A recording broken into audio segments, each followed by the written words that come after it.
Bismillahirrahmanirrahim. Uhayyukum bitahiyatul Islam, tahiyatul ahlal iman. Assalamualaikum warahmatullahi wabarakatuh. Alhamdulillahilladzi allafa baina qulubina fa asbahna bi nikmati ikhwana amma ba'd. Ikhwani fillah, azakumullahu wa iyyakum. Kita buka jazah kita dengan basmalah. Bismillahirrahmanirrahim.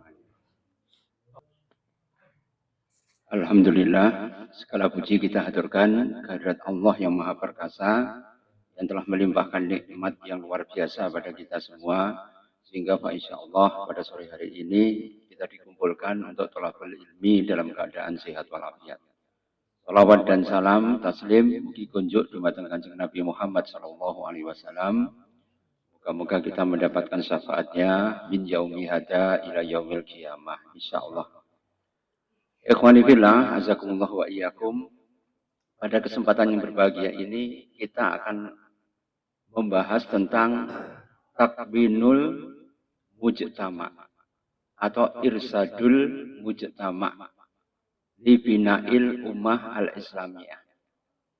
Yaitu bagaimana kita itu irsadul mujtama, membimbing masyarakat supaya menjadi umat Islam ya, yang benar-benar tersibghah ya, atau tercelup dengan nilai-nilai keislaman. Ini sangat sulit sekali. Karena orang itu paham kalau babi dan anjing itu najis, haram kan. Tapi kalau uang sudah bentuknya korupsi, maka sebagian dari ya pemuka agama kadang-kadang ini benar-benar haram atau tidak ini jadi ragu-ragu. Atau kemudian mencabuli santri itu menjadi sesuatu yang biasa. Ya pada, ya, untuk mengatakan haram ini ternyata sangat sulit sekali. Karena itu ma'asyiral muslimin, ya, iman itu ya harus membentuk yang namanya mindset, cara berpikir. Cara berpikir itu dipelihara dengan ibadah. Dan ibadah itu menghasilkan ketakwaan di jalan Allah Subhanahu wa taala. Kalau orang itu bertakwa pada Allah Subhanahu wa taala, maka seluruh ilmu yang terkumpul di dadanya itu menghasilkan ya khasyah, yaitu rasa takut. Tidak minggrang-mingring. Minggrang-mingring tadi dibacakan oleh Christian tadi, wa minam nasi may ya'buduna ala harbin. Sebagian dari manusia itu menyembah Allah itu di pinggir-pinggir ala harbin. Kalau mereka itu menghadapi ya, wa in asobatul khair, apabila mereka mendapati sesuatu yang baik, itma'anna lahu, maka mereka itu akan merasa tenang. Tapi kalau mereka itu mendapatkan kesusahan, inqalaba ala wajhihi, maka mereka itu akan berpaling dari kebaikan itu sendiri. Artinya apa? Mereka hanya mengikuti angin yang datang. Karena itu ikhwani fillah, bagaimana kita cara membentuk umat itu supaya menjadi umat yang kuat tadi? Coba ketika kemudian menaklukkan sebuah kota dalam pemerintahan Ottoman itu ya, maka kemudian ya seorang pemimpin itu mengatakan siapa yang ya mau menjadi imam. Syaratnya apa? Mereka itu sejak balik sudah sholat jamaah. Orang enek sing ngacung. Ya. Tapi sing ngacung siapa? Ternyata khalifahnya sendiri. Ya, Sultan Bayazid jatuh. Yang dengan tenang beliau kemudian ya mendatangi mihrab, kemudian ya memimpin sholat tadi. Artinya apa ma'asyiral muslimin? Bahwa ternyata seseorang itu ketika beribadah sejak kecil, maka dia akan diberikan futuhat berupa kemenangan di jalan Allah Subhanahu wa taala. Karena itu untuk membentuk ummah al-islamiyah dari masyarakat yang akan kita tuju dalam dakwah, minimal mereka harus mempunyai beberapa sifat. Apa sifat tadi? Minimal ada 8 ya. Oke. Yang pertama adalah mereka harus terbentuk yang namanya iman. Yang kedua, iman itu harus melahirkan yang namanya sidqun. As-sidqu. As-sidqu itu apa? Kejujuran. Kejujuran ya itu harus kemudian melahirkan yang namanya as-siqah. As-siqah itu apa? Itminan, merasa tenang. Dengan siapa?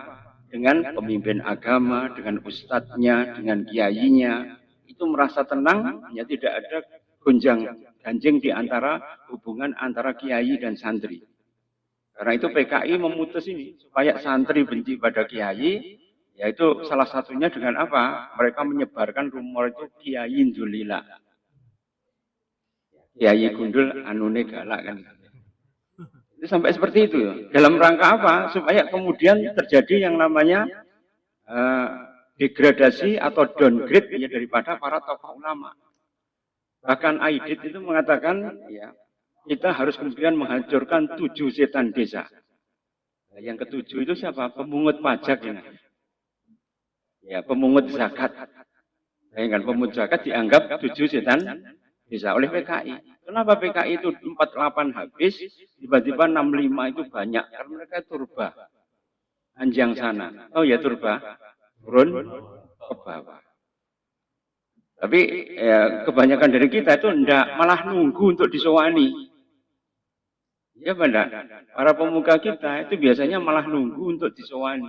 Sedangkan dakwahnya para ulama itu mereka itu berkeliling terus menerus akhirnya.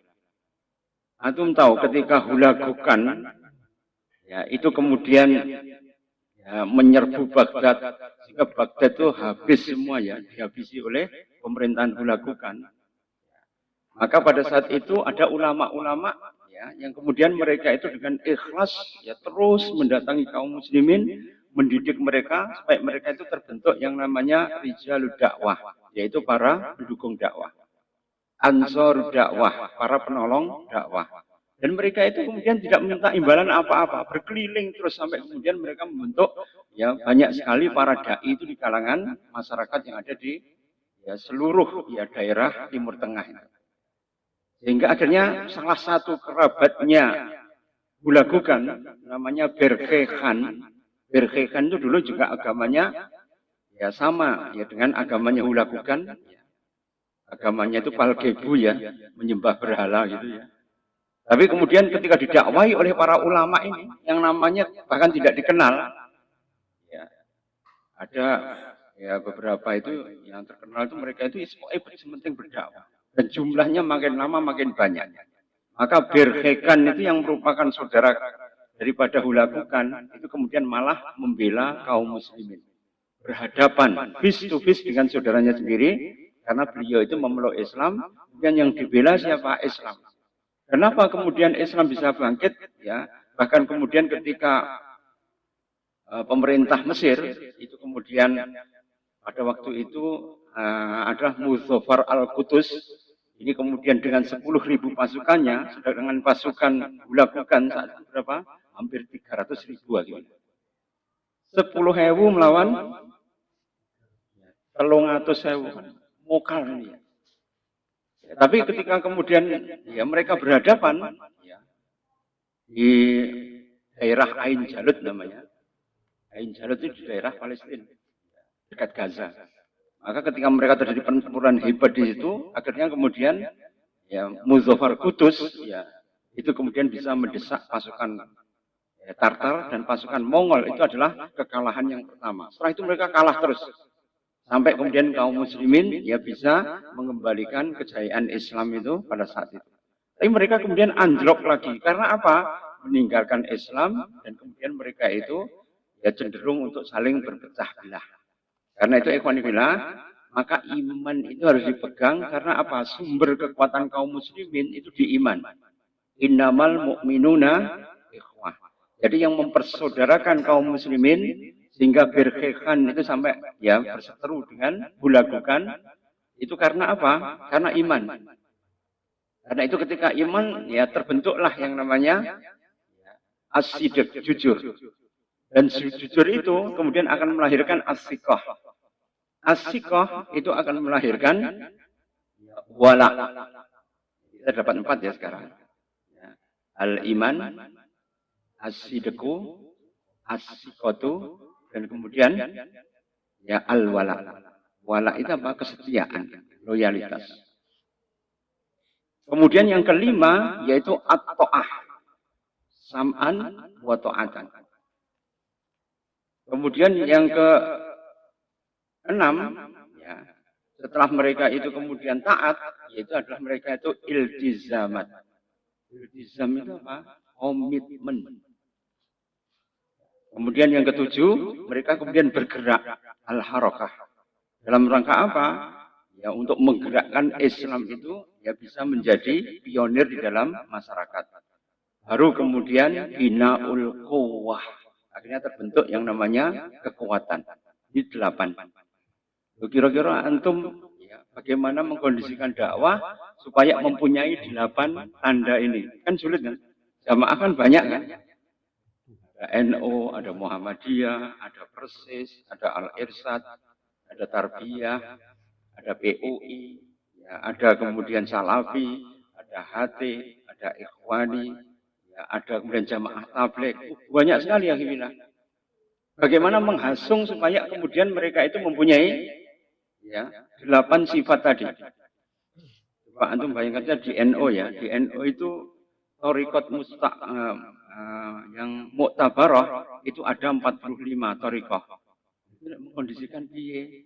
Tiap thariqah kan punya peraturan belum lagi ribuan pondok. Di Muhammadiyah pun juga begitu. Ya meskipun moderat ya tapi mereka juga ya banyak sekali mereka itu thalabul ilmi ya kepada syekh-syekh yang lain. Sehingga akhirnya apa? Meskipun sudah ada majelis tarjih, itu mereka mempunyai pendapatnya sendiri juga masih banyak.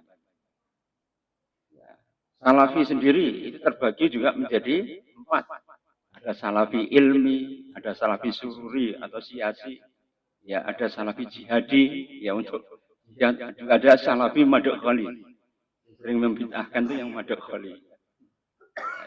Kemudian ya jamaah tabligh juga terpecah jadi 2. Ada surah alami, ada markazi. Ini Zamuddin. Kira-kira untuk mengkondisikan kan, ya. Kira-kira bagaimana mereka kemudian bisa ya diberikan masukan supaya kemudian mereka itu ya bisa kembali kepada Quran dan Sunnah setelah itu membentuk iman yang mempunyai mindset yang sama. Ini perlu yang ada namanya kajian tadi. Karena itu ikhwanifillah, yang pertama adalah iman. Iman itu hanya kepada Allah, Rasul, hari kiamat, kitab, dan kemudian takdir yang baik dan yang buruk itu apa? Supaya mereka punya kesabaran. Kalau iman kepada Allah, nanti mereka akan merasa diawasi Allah. Kalau mereka iman pada Rasul, maka idola mereka itu, idol mereka itu adalah Rasulullah. Kalau mereka itu pengen peraturan atau guidance, maka adalah Al-Quran. Ya, kalau mereka itu punya tujuan, tujuannya bukan dunia, tapi tujuannya untuk apa? Untuk akhirat. Ittijahul akhirat. Dan itu terangkai di dalam arkanul iman, rukun. Jadi sebenarnya sudah lengkap kita itu, cuma aplikasi nih sing wangel. Bagaimana kita menegakkan iman dalam kehidupan sehari-hari, Islamiyatul hayah, di mana kemudian kehidupan itu tersibghah atau tercolok dengan keimanan. Ini yang kemudian akan menjadi ya sebuah tanda-tanda yang besar. Karena kaum muslimin itu ketika melawan Belanda, sebenarnya Belanda itu lemah. Tapi dia mempunyai siasat yang licik, yaitu apa? Divide et impera. Ketika perang melawan Sultan Agung dengan VOC, maka kemudian ya, VOC itu membayar pengkhianat. Sehingga membakari seluruh gudang ransum daripada Sultan Agung. Sehingga seluruh gudang makanannya itu hancur semua. Sehingga pasukan garis depan itu kelaparan semua. Bayangkan, penyebabnya apa? Karena ada pengkhianat. Demikian juga kalau antum ya melihat peperangan Belanda dengan Pangeran Diponegoro, itu sebenarnya ya, Belanda sudah kewalahan menghabiskan hampir 20 juta gulden. Tapi caranya bagaimana? Dengan menyuap ya beberapa petinggi supaya mereka itu membocorkan tempat persembunyiannya Diponegoro. Bahkan mereka itu kemudian membuat benteng pendem sejak Kertosono sampai kemudian ke Bumen. Hampir 250 benteng pendem. Sehingga kalau mereka itu menduduki tempat langsung dibuatkan benteng itu yang menghabiskan uang Belanda itu sampai 20 juta gulden. Dan mereka membayari semua pemuka daripada daerah itu untuk membocorkan keberadaan daripada Pangeran Diponegoro. Ada pasukan Panglima Diponegoro, daerah Boyolali itu, Itu sukanya itu madat. Oh ya madat. Ya. Kan kalau di Laweyan itu antum melihat ya ada Masjid Merdeka, itu bekas tokonya Madat itu. Di Laweyan. Ya. Pusatnya Batik itu loh. Kalau menuju Nur Hidayah itu nanti antum ya mesti melewati daerah situ. Itu dulu atau di browsing aja. Tempat jualan Madatnya sekarang jadi Masjid Laweyan. Gimana di situ itu kemudian ya Belanda itu kemudian mensuplai Madat itu kepada yang bersangkutan. Ujung-ujungnya apa? Ya teler kabeh no pasukan Diponegoro, daerah utara.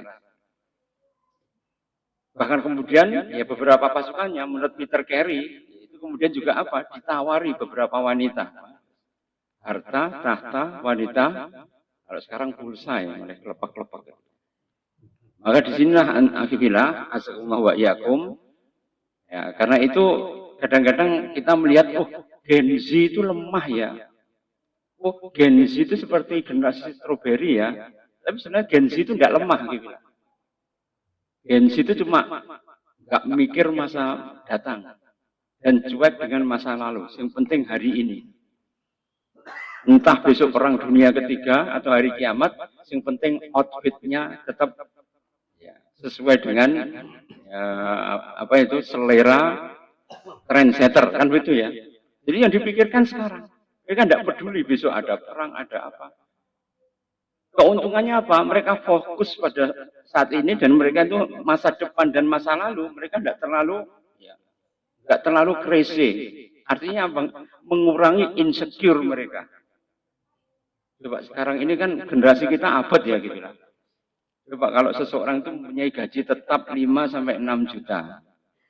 Kalau kemudian itu seluruh harga barang itu naik, tahun 2000-an itu beras premium ya 11 sampai 12 ribu. Sekarang sudah naik itu 18 sampai 20.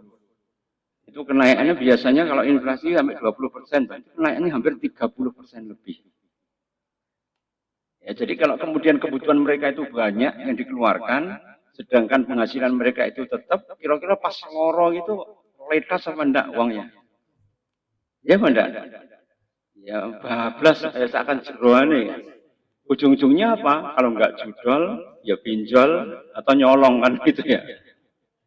Ujung-ujungnya begitu karena apa? Sudah sumpek nanti kalau anaknya sakit, istrinya sakit, dia sendiri sakit, itu sudah kemudian akan terjadi ya kebangkrutan yang total.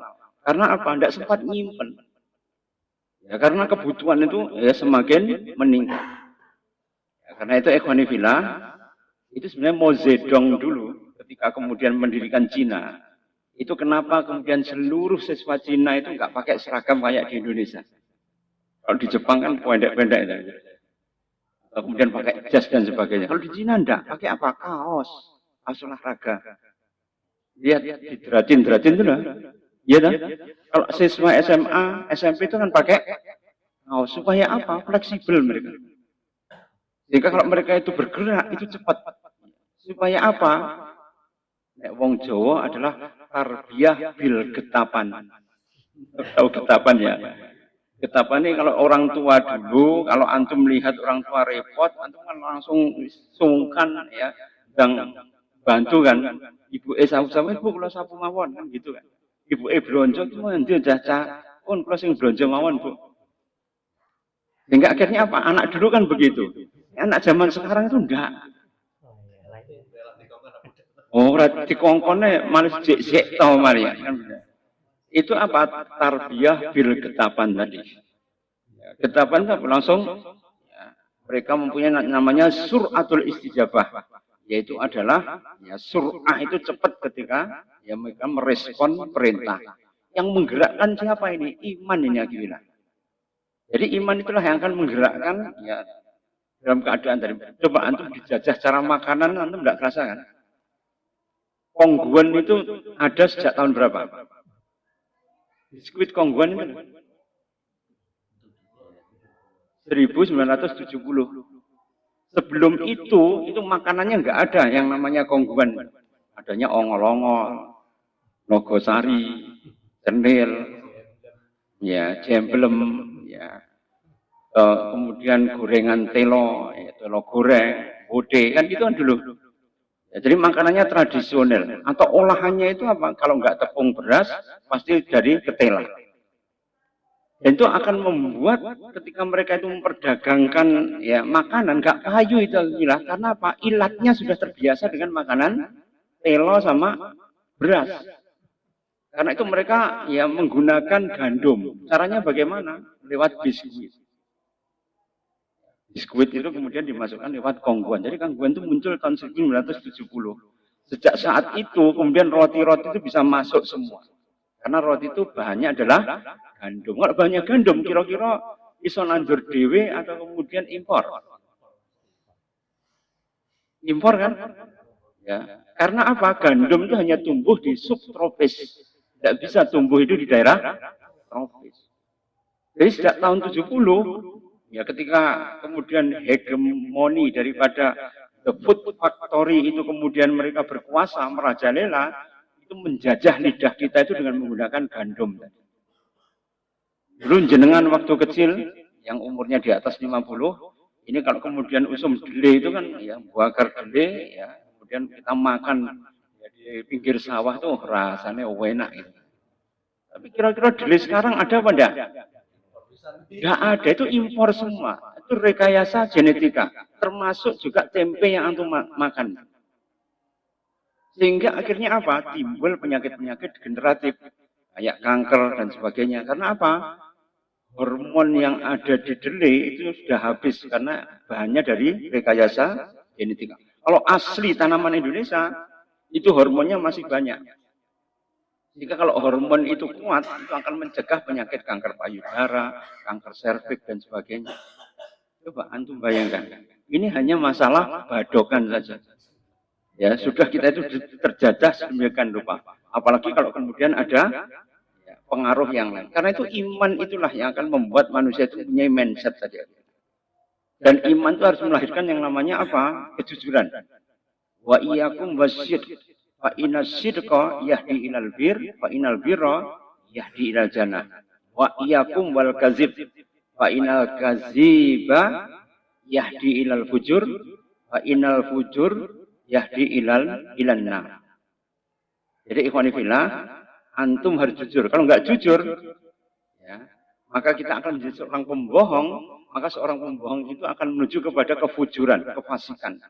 Dan kefasikan itu akan mendorong pelakunya ke neraka.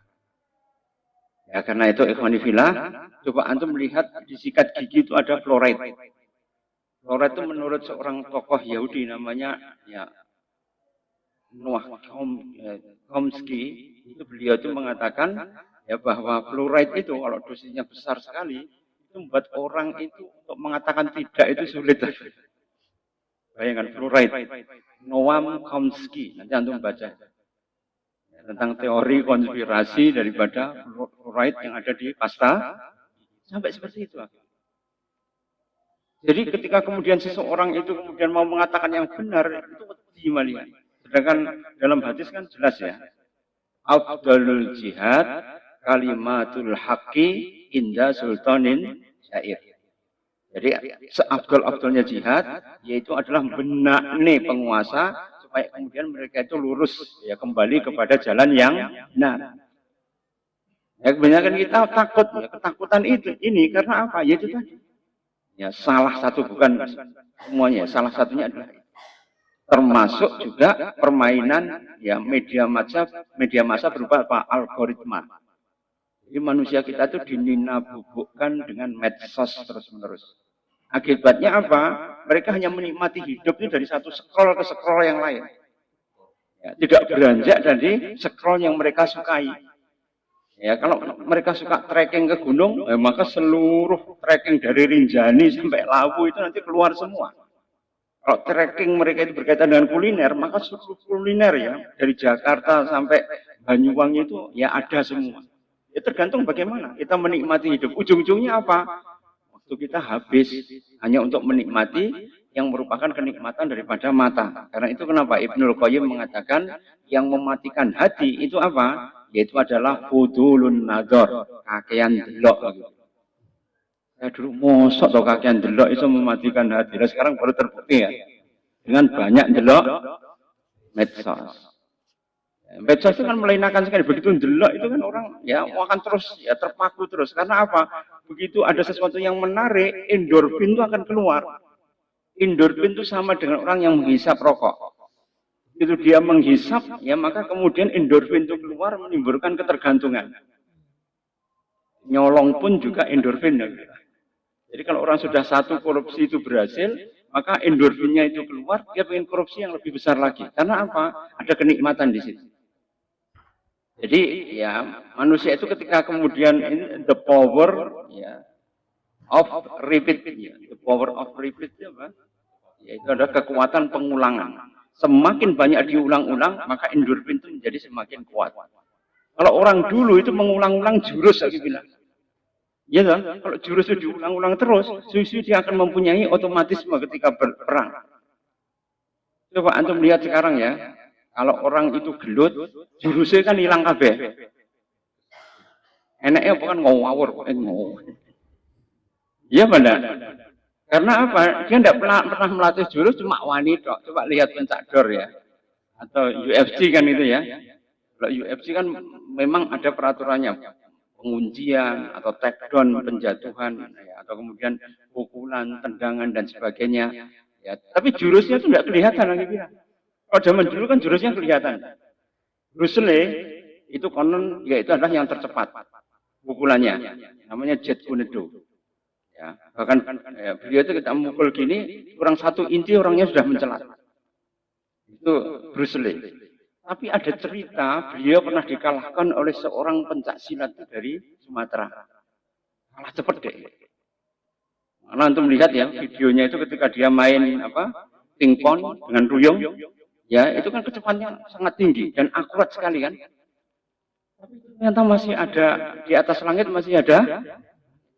Ternyata ketika dia syuting begitu, ada seorang sutradara dari Thailand itu, ya karena Sulirodo arogan itu diceluk ini seorang silat dari Melayu itu untuk melawan dia karena dia terkenal dengan pukulannya sangat cepat sekali. Loh, kenapa dia kemudian mempunyai pukulan sangat cepat? Karena dia latihan lagi. Karena itu Ibnu Hajar al Asqalani dia itu dulu ngapalnya sulit lagi. Ngapalnya diulangi lagi, lali lagi, diapain lagi, lali lagi. Itu yang mengarang Nasaihul Ibad itu. Yang mensarah ya daripada Bukhari yaitu Fathul Bari itu adalah Ibnu Hajar al Asqalani. Suatu saat ketika dia melihat air itu menetes di batu, lama-lama batunya itu bisa jeblong sendiri, maka dia kemudian mengatakan, oh ternyata the power of ya konsistensi. Jadi kalau konsisten terus menerus, itu batu pun bisa dilubangi oleh air. Maka beliau itu kemudian mengulang-ulang akhirnya menjadi ulama yang besar. Ibnu Hajar al Asqalani. Dia lahirnya di Asqalan. Asqalan di mana? Di Gaza. Jadi termasuk dia orang Palestina. Jadi ma'asyiral muslimin, jadi orang itu harus supaya dia itu imannya kuat, harus diulang terus. Jadi du imanakum. Kamu harus mengulang-ulang iman. Caranya bagaimana? Mengulang iman tadi, yaitu kita kemudian beribadah. Wa aqimus shalah li zikri. Dalam surat Thaha 14 itu, innani anallah. Innani anallah. Kan ada seorang tokoh yang mengatakan, di mana Gusti Allah itu menyebut namanya Allah. Di Quran itu tidak ada. Liru dia. Di Thaha itu ada. Allah menyebutkan, innani anallah. Sesungguhnya aku menyebut dirinya sendiri, Allah itu adalah Allah. Jadi Allah itu nama yang Allah sendiri menyebut di dalam Al-Quran. Wa aqimus shalah li dzikri. Dan kalau kamu ingin mengingat aku, maka ingatlah aku itu di dalam sholat. Artinya apa akilah? Ma'rifatullah itu bisa kemudian menjadi sesuatu kekuatan itu kalau mereka itu juga akan ya dengan sholat. Ma min rajulin idza yara nikmatallahi fal yaqul alhamdulillahilladzi bi nikmatihi tatimmus shalihat. Kutibat lahu barokah biha bi nafsihi wa ahlihi wa malihi. Dalam sebuah riwayat hadis itu dikatakan mamir rajulin, tidaklah seseorang Ya, idza yara nikmatallah, apabila dia melihat nikmat Allah, kemudian dia berkata, alhamdulillahilladzi bi nikmati tatimu sholihat. Maka ketika dia membaca itu saja, kutibat ya barokah. Maka Allah kemudian akan menetapkan barokah kepada siapa? Nafsihi wa ahlihi wa malihi. Maka dalam satu waktu itu Allah memberikan barokah pada tiga hal. Dirinya, keluarganya, dan hartanya. Coba, doanya kan mudah gitu lah. Alhamdulillahilladzi binikmatihi tatimus sholihat. Itu kalau orang melihat nikmat Allah Subhanahu wa taala. Karena itu begitu mudahnya kita itu memelihara iman sebenarnya. Coba antum kalau melihat ada orang mati, antum kan kemudian ya berusaha untuk kemudian ya, dipalingkan dari membaca doa. Sedangkan doa itu bisa mengguncangkan arsy. Abdullah bin Ummi Maktum ketika dia itu kan rumahnya jauh dari Masjid Madinah. Dia harus melewati lembah yang banyak jobrangan dan ular. Ketika dia tanya pada Rasulullah, ya Rasulullah, kami itu orang buta, bagaimana kalau saya sholat di rumah saja? Maka Rasulullah mengatakan, hal sami dan nida, apa kamu mendengar azan? Ya, na'am ya Rasulullah. Maka fa'ajib, kamu harus datang ke masjid. Bayangkan ya. Rungu ya, wong buta melewati joglangan, lembah, itu kemudian ya Rasulullah mengatakan itu wajib untuk mendatangi sholat jamaah.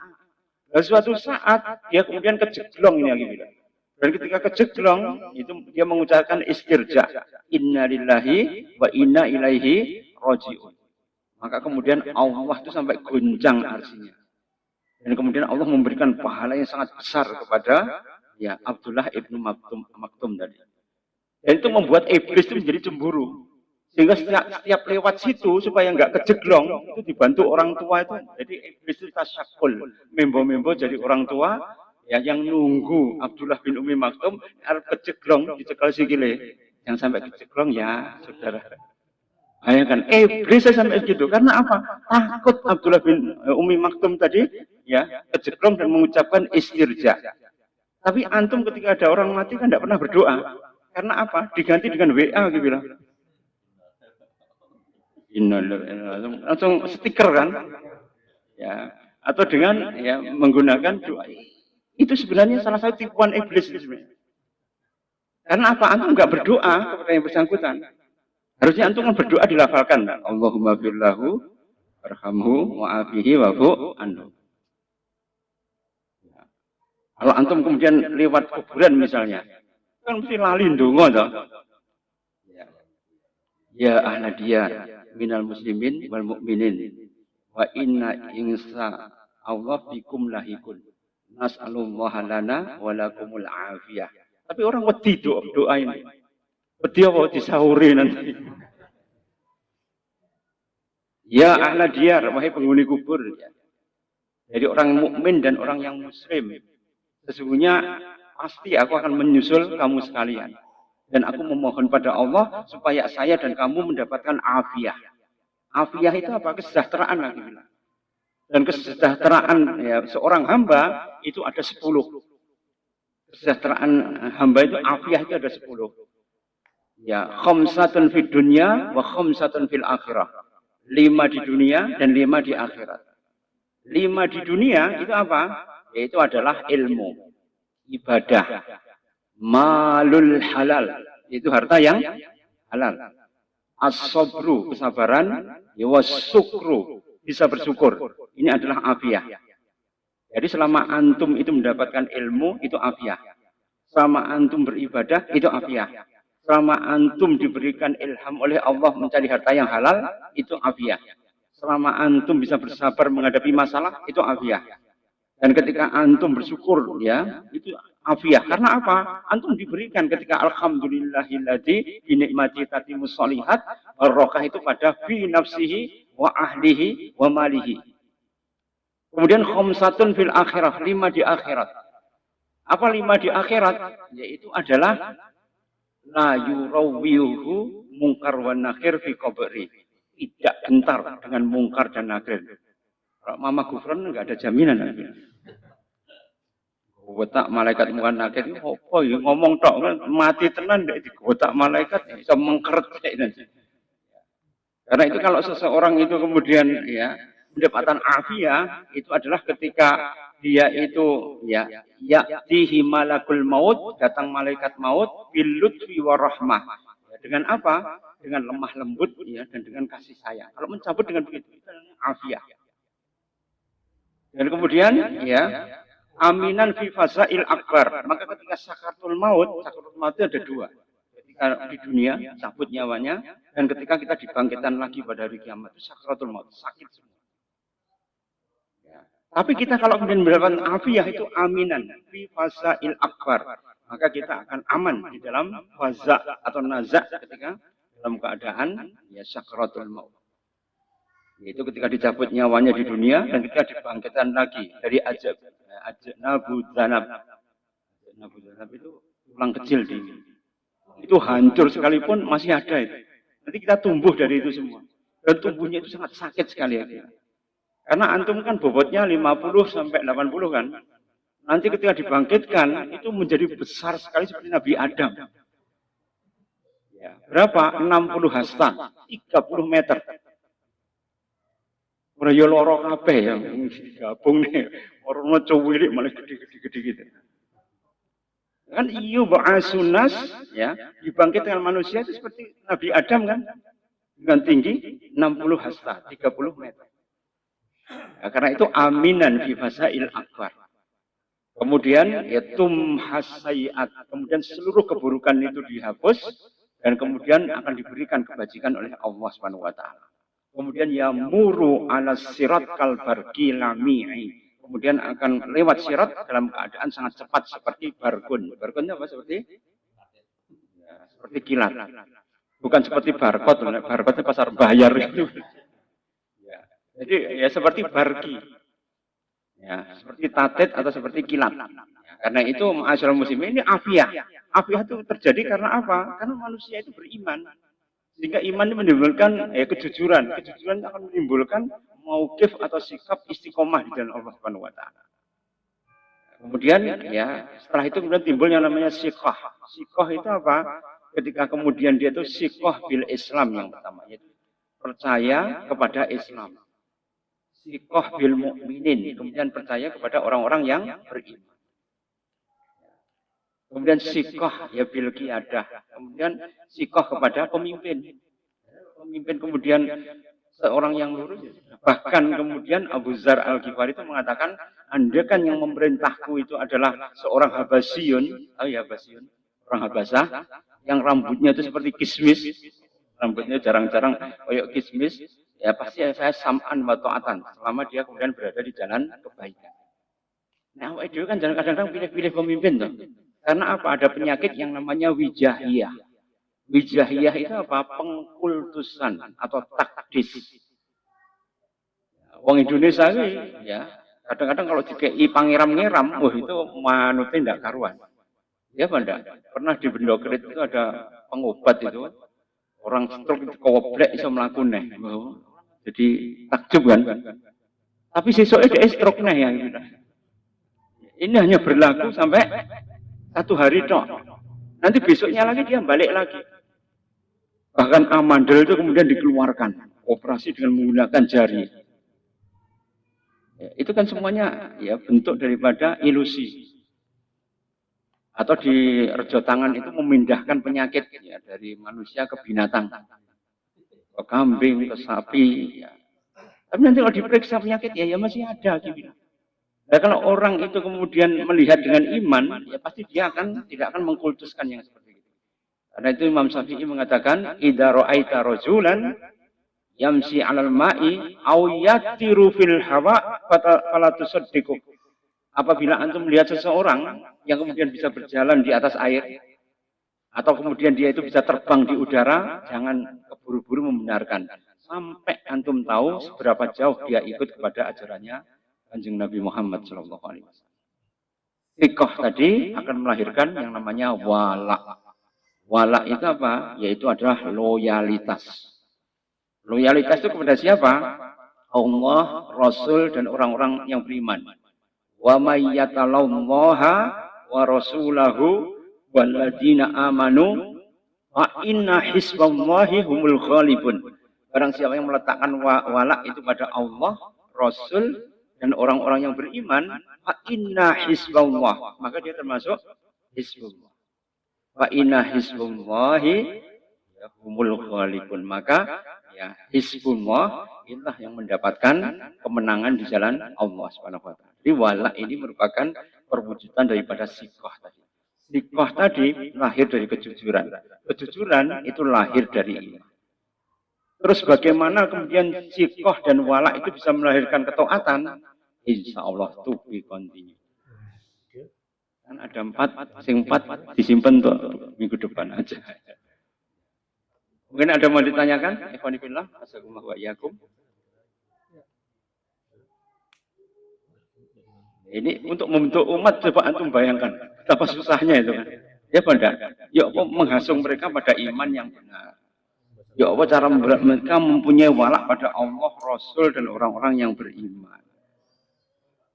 Kalau kita kemudian melihat perang Irak dan Iran, perang Iran dan Amerika sekarang bingung mau beli, kalau usah dibelong kan selesai. Tapi ada hadis yang mengatakan, ya. Dalam man sholatana wastaqbala kiblatana wa akala tabihatana bahwa muslim. Ini hadis yang antum pegang. Itu sahih. Barang siapa yang sholat seperti sholat kami dan menghadap kiblat kami dan kemudian memakan sembelihan kami bahwa muslim. Engkau bid'ah, kafir, munafik dan apa-apa. Ya, kita tawakuf dulu. Yang penting kita pegang hadisnya tadi. Itu hadis yang paling dasar supaya apa? Kita tidak gampang mengkafirkan orang. Kan mudah kan? Man sholatana. Ya barang siapa yang sholat seperti sholat kami. Wastaqbala kiblatana. Dia menghadap juga kiblat kami. Wa akhala dabihatana. Dan dia memakan dabihah atas sembelihan kami. Ya sudah itu bahwa muslim. Bidimatillah, berada dalam perlindungan Allah Subhanahu wa taala. Kalau kemudian perilakunya dilihat, orang usah kemudian dicela dulu. Itu jenenge apa? Kemeruh gitu. Ya benda, kan kemeruh kan? Ya. Karena apa? Kita tidak menghukumi sesuatu yang di dalam hati. Kita menghukumi apa yang zahir. Dan itu diserahkan pada hudud, bukan kita hukumi sendiri. Nah, selama ini kan manusia itu merasa dirinya itu hakim gitu, atau dewa. Sehingga berani memutuskan sesuatu sesuai dengan hawa nafsunya. Dan itu ada klausul dakwah, nahnu du'at laisa qutat. Kami ini dai bukan hakim. Nahnu du'at laisa qutat. Kita itu dai bukan. Insyaallah demikian alhamdulillah. Kita lanjutkan insyaallah minggu depan. Moga-moga bermanfaat. Qul qouli hadza wastaghfirullahalazim li wa lakum. Allahumma wafiq ila aqwamit thoriq. Kita tutup dengan istighfar 3 kali dan doa kafaratul majlis. Subhanakallahumma bihamdika wa afu minkum Allahumma wafiq ila aqwamit thoriq. Assalamualaikum warahmatullahi wabarakatuh.